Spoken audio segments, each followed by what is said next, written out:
አድማጮቻችን ኤፍኤም አዲስ 97.1ን እያደመጣችሁ ነው። መሰንበቻን በተለያዩ ጉዳዮች ቆይታ እያደረገን እንገኛለን። ባሳለፍነው ሳምንት ላይ በተለያዩ የጥበብ ዘርፎች ላይ በስፋት የሚታወቀው አርቲስት ኪዳኔ ምስጋናው ባደረበት ሕመም በሕክምና ሲረዳ ቆይቶ ሕይወቱ ማለፉን ተከትሎ እንግዲህ የቀብር ስነ ስርዓቱም የተፈጸመበት ሳምንት ነበረ።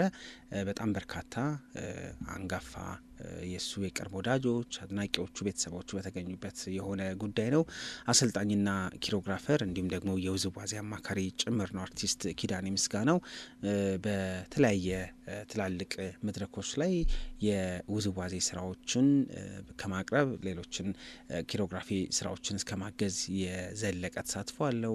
በሸራተን አዲስ፣ በሚሊኒየም፣ በኤግዚቢሽን፣ በመስቀል አደባባይ፣ በአዲስ አበባ ስቴዲየም፣ በጊዮን ሆቴል እስከ ቅርብ ጊዜ እስከ ስካይላይት ድረስ እንዲሁ ተሳትፎ ነበረው። ከዛ ባለፈ ደግሞ በትወናም ጭምር ተሳትፏል። ጤና ያጣ ፍቅር፣ ሮሚዮና ጁሌት፣ የቀለጠው መንደር የመድረክ ቲያትሮች ላይ፣ በሙዚቃ ድራሞች ላይም እዛው ሀገር ፍቅር፣ ፎርፌ፣ የኢትዮጵያዊነት ጥልቅ ነው፣ ከልሽን አውልቂ፣ የሊስትሮ ኦፔራ፣ ሉሲና ሀገር ማለት ሰው ነው በሌሎች ላይ እንዲሁ ከተሳተፈባቸው መሀል ይጠቀሳል።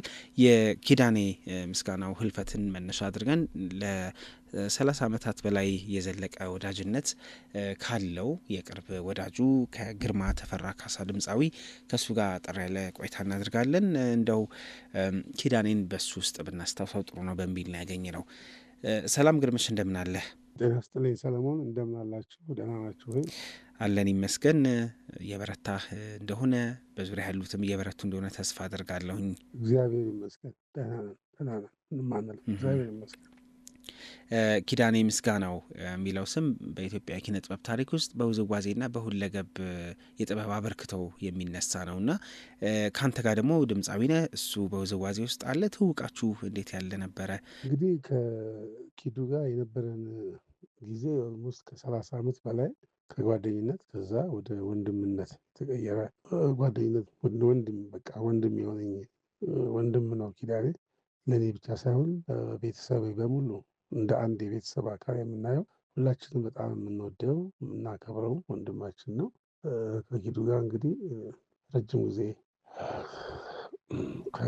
በቤተሰብ ጭምር የታቀፈ ትልቅ ግንኙነት ነበረን። በጣም ነው የምንወደው፣ በጣም ነው የምናከብረው ኪዱን በጣም በጣም። ቅድም ስጠቅስ ትላልቅ መድረኮች ላይ በኪሮግራፈርነት በውዝዋዜም የተሳተፈ ትልቅ ሙያተኛ ነው እና እንደው የውዝዋዜ አበርክተው በሱ ውስጥ የመጣው ለውጥ እንደምን ይገለጻል ግርምሽ? ኪዳኔ እንግዲህ ለውዝዋዜ ሙያ የተፈጠረ ልጅ ነው። ሙያውን በጣም ይወደዋል። በጣም ነው የሚወደው የሚያከብረው። ብዙ ልጆችን አፍርቷል። በተለያየ ክሊፕ ላይ የምታያቸው አብዮት፣ እነ መልሰውን ብዙ በዛ ጄኔሬሽን የነበሩ ልጆችን ብዙ በየቲያትር ቤቱ ብዙ ልጆች ያፈራ ልጅ ነው። ለስራው ያለው ክብር ደግሞ እጅግ በጣም ትልቅ ነገር ነው ያለው ክብር። ዲሲፕሊኑ በጣም ትልቅ ነው። ስራ ሰዓት እስከ ከማክበር ጀምሮ ያለው ነገር በጣም ትልቅ ነው እና ልክ እንደ ሌሎች ሙያ ማለት እንደ አሁን በሙዚቃው ሙያ በትወናው ወይ በፊልሙ እንዳለው የውዝዋዜ ሙያም ከፍተኛ ደረጃ ደርሶ እንዲከበር ሁልጊዜም ጥረት ያደርጋል። የሚፈልገውም ነገር ይሄ ነው። ሙያተኞቹም ተጠቃሚ እንዲሆኑ፣ ራሳቸውን እንዲቀይሩ ብዙ እንደ ታላቅ ወንድምም ብዙ ይመክራል። ብዙ በመቆጣጠርም ብዙ ነገር የሚያደርግና ለሙያው የተሰጠ ልጅ ነው። አንድ የገረመኝን ነገር ልንገርህ። ኪዳኔ ተወዛዋዥ ነው፣ ግን የበዛው ሰው ሀዘኑን የገለጸበት መንገድን ስመለከት ድምፃዊው ላይ አመዘነብኝና ምንድን ነው ኪዳኔና ሙዚቀኞች ያላቸው ቀረቤታ? ማለት ሙዚቀኛው በዚህ ደረጃ ኪዳኔን ከተወዛዋዡ በላይ ሊረዳበት የቻለው ሚስጥር ምንድን ነው? ኪዳኔ እንግዲህ በማህበራዊ ህይወቱ ስናይ ከሁሉም ጋር ነው። ከድምፃዊዎቹም ጋር ከተወዛዋዦቹም ጋር በጣም እንደውም እኔ በጣም የገረመኝ ነገር በጣም ብዙ በውዝዋዜ ሙያ ውስጥ ያሉ ሰዎችን አያለሁ ብዬ ነበር፣ ይመጣሉ ብዬ ነበር የገመትኩት። ከጠበቁት በታች ነው የነሱ። አይዶን ነው ዋይ አላውቅም፣ ግን በሙዚቀኛ በድምፃዊ በኩል የሁላችንም ወዳጅ ነው ኪዳኔ የሁሉ ወዳጅ ነው። ኪዳኔ ከሁሉም ጋር መኖር የሚችል ሁሉንም የሚያከብር የሚወድ ነው። ከኛ ከድምፃዊዎች ጋር ደግሞ ይበልጥ ቅርርብ አለው። በጣም ከትልልቆቹ ከነ ኤፍሬም ታምሩ ከትልልቆቹ ጀምረ ከመሐሙድ ትል ጀምረ እስከኛ አሁን እስካሉት ድረስም ካሉት ጋር በጣም አግባብ ያለውና ከሁሉም ሰው ጋር የሁሉንም ጸባይ ይዞ መኖር የሚችል በጣም ጥሩ ባህሪ ያለው ጥሩ ስነ ምግባር ያለው ልጅ ነው ኪዳኔ። ኪዳኔ ያው በባህሪው ስትሬት ፎርዋርድ የሆነ ልጅ ነው።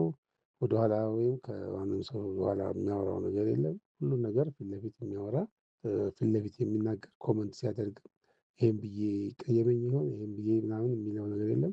የተሰማውን ስሜት ፊት ለፊት የሚናገር ስለሆነ ሙዚቃ ላይ ደግሞ አዲስ ነገር ሰምቶ ኮመንት የማድረግ ትልቅ ብቃት አለው። በጣም ትልቅ ብቃት አለው እና ኮመንት ሲያደርግም ፊት ለፊት ነው። በዚህ እንወደዋለን። ከድምፃውያኖች ጋር ደግሞ ያለው ቅርርብ በጣም ትልቅ ቅርርብ ነው ያለው። ወደ ጓደኝነታችሁ ልመለስ። 30 ዓመት በጣም ቀላል ዓመት አይደለም እና አይረሴ አጋጣሚዎች፣ ትውስታዎች እንዳሉ አስባለሁኝ። ግርምሽ እንዴት መግለጽ ይቻላል እሱን? ከኪዱ ጋር እንግዲህ ከ30 ዓመት በላይ አብረን ስንሆን እኔ አንድ ቀንም አስከፍቶኝ አያውቅም። በኪዱ ተከፍቼ አላውቅም። የሚገርም ነው የእኔና የእሱ ነገር በጣም እንደውም እኔ ብዙ ድክመት አለኝ። እኔ ለራሴ እንኳን መብት የምቆም ሰው አይደለሁም፣ የምናገር ሰው አይደለሁም። የኔ አንደበት እሱ ነው፣ የኔ ጠበቃ፣ የኔ ቋሚ እሱ ነው። ሁልጊዜ ከፊት የሚሆንልኝ ሰው እሱ ነው። እንደ ጓደኝነት እንደ ወንድምነት ደግሞ ለእኔ ኪዱን ማጣት በጣም ትልቅ ጉዳት ነው። ምክንያቱም ለእኔ ብቻ ሳይሆን ለቤተሰቤ፣ ለትዳሬ፣ ለልጆቼ ሁሉ ኪዳኔ እጅግ ወሳኝና አስፈላጊ ሰው ነበረ። ጎደሎዬን የሚሞላልኝ፣ ገበናዬን የሚሸፍንልኝ ብዬ እንደምልህ አላውቅም። ብዙ ነገር ነው ለእኔም ለቤተሰቤም ኪዳኔን ማጣት በጣም ከባድ ነው ለእኔ። ሁሌም የምወደው ሁሌም የማከብረው ሁሌም የምወደው የማከብረው ወንድሜን ያጣሁት ኪዳኔ ምናልባት ከዚህ ከህልፈቱ ጋር በተገናኘ እንደው መረጃውን ስንሰማ ብዙ ሕክምና ላይ ነበር፣ ህመም ገጥሞት ምናልባት የመጨረሻዎቹ ሰዓታት የተባባላችሁት የነገረህ ያወራኸው ነገር ካለ እንደው እስቲ ሊነገረን ልንሰማው የምንችለው ነገር ካለ። ኪዱ ህመሙ በመጀመሪያው ጊዜ እኔ እዚህ ሀገር አልነበርኩኝም፣ አሜሪካ ሀገር ነበርኩኝ። በጣም እግዚአብሔርን ሁሌም ሳላባራ የማመሰግነው ነገር ግን ምንድን ነው ወደ ላለፉት 3 ወር 4 ወር ከአጠገቡ ሳልለይ እስከ መጨረሻዋ ቀን ድረስ አጠገቡ ሆኜ አስታምሜ ሁሉ ነገር የምፈልገውን ሆኜ አጠገቡ እንደሆነ እግዚአብሔር ስለፈቀደልኝ በጣም አብዝቼ እግዚአብሔርን አመሰግናለሁኝ። በኋላ ላይ የምናገር እንትኑ በጣም እየደከመና በኋላ ላይ እንደውም አይችልም ነበር። ግን የመጨረሻ ላይ ግን ሁልጊዜ እነግረዋለሁ፣ አንተ እኮ ስለሚሰማኝ ሁልጊዜ አንተ እኮ ጥሩ ሰው ነህ፣ ለእኛ አክባሪ ነህ፣ ታዛዥ ነህ፣ በጣም ስለኛ ጉዳይ ጥሩ ነህ፣ እንወድሃለን፣ እናከብርሃለን። እኔ ደግሞ በጣም ነው የምወድህ ስለው እንደምንም እንደው እወድሃለሁ አለኝ። ጆሮዬ ላይ ያለችውም ያቺ ነገር ናት። ሁሌም አብራኝ የምትኖረው ነገር እሷ ናትና እግዚአብሔር አብዝቼ አመሰግናለሁ አጠገቡ ስላደረገኝ እስከ መጨረሻዋ ቀን ድረስ። እንዳልኩት ኪዳኔ ትልቅ ሙያተኛ ነው። ስለዚህ በውዝዋዜው የጀመራቸው ነገሮች መቀጠል አለባቸው እና የታሰቡ ነገሮች ይኖሩ ይሆን ከወዲሁ ሊነገሩ የሚችሉ? የኪዳኔን ሙያ ለማስቀጠል የመጀመሪያ ኃላፊነት ያለባቸው ያፈራቸው ልጆች ናቸው።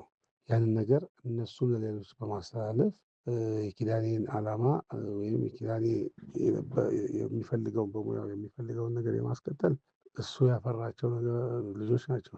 ከዛ ውጭ እንግዲህ ገና አሁን ትኩስ ለቅሶ ላይ ያለነው እና ወደፊት ስለሚመጣው ነገር ምናምን ለማሰብ አሁን ትንሽ ጊዜ ያስፈልገናል። ግን ይዘከራል፣ ሁሌም እናስበዋለን፣ እናስታውሰዋለን። ወደፊት መነጋገራችን አይቀርም። ትንሽ አሁን ያለንበት ስሜት እንደዚህ ነው ለማለት የምችልበት አይደለምና ነው። መልካም ግርምሽ፣ በጣም እናመሰግናለን በአጭር ጊዜ ይህንን ስለነገርከን። የቀረ ነገር ካለ የምትለው ነገር ንገረንና እናበቃለን። በቤትም በሆስፒታልም በመመላለስ በመምጣት ኪዳኔ ላያችሁት ሀገር ውስጥም ሆነ ከውጭ በመሆን እየደወላችሁ ለጠየቃችሁን በሚያስፈልገው ነገር አገዛችሁን ነገር ሙያተኞች ወንድም እህቶች በሙሉ እግዚአብሔር ዘመናችሁን ይባርክ። በጣም እናመሰግናለን። በጣም ነው የምናመሰግነው ለማለት እወዳለሁኝ። እናንተም ወንድማችን ኪዳኔን አስባችሁ